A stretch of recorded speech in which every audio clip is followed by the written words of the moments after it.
તરસાડી નગરપાલિકામાં વિકાસના કામો બાબતે અનેક ગેરરીતિઓ બહાર આવી હોવાનું સામે આવ્યું છે। દક્ષિણ ઝોનની નગરપાલિકા કચેરીના અધિક કલેક્ટર દ્વારા આકસ્મિક તપાસ કરવામાં આવી।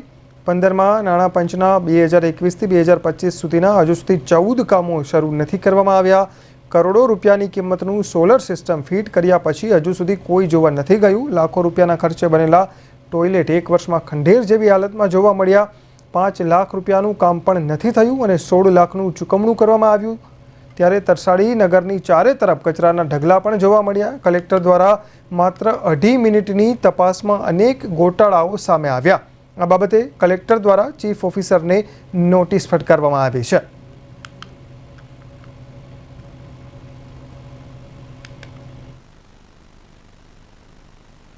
સાઉથ ગુજરાતની અંદર 17 નગરપાલિકાનો સમાવેશ થાય છે।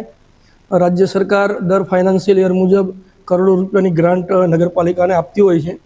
તો આ ગ્રાન્ટનો સદુપયોગ કરવા માટે જે તે નગરપાલિકાની અંદર માળખાગત સુવિધા, રોડ, રસ્તા તેમજ કોમ્યુનિટી હોલ છે, કચેરી છે, ડ્રેનેજ સિસ્ટમ છે, સ્વચ્છતા છે, તમામ શહેરની સુવિધા માટે અલગ અલગ પ્રકારનો ખર્ચ કરવામાં આવતો હોય છે।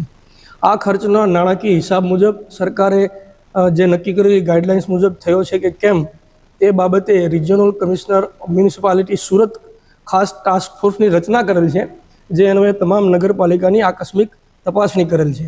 આજ રોજ તરસાડી નગરપાલિકાની આકસ્મિક તપાસણી કરતાં ખાસ કરીને જે છેલ્લા 2 વર્ષમાં મંજૂર થયેલા કામોની ગુણવત્તાની ચકાસણી કરેલ છે। તેમાં ઘણી બધી ચૂક થયેલી છે।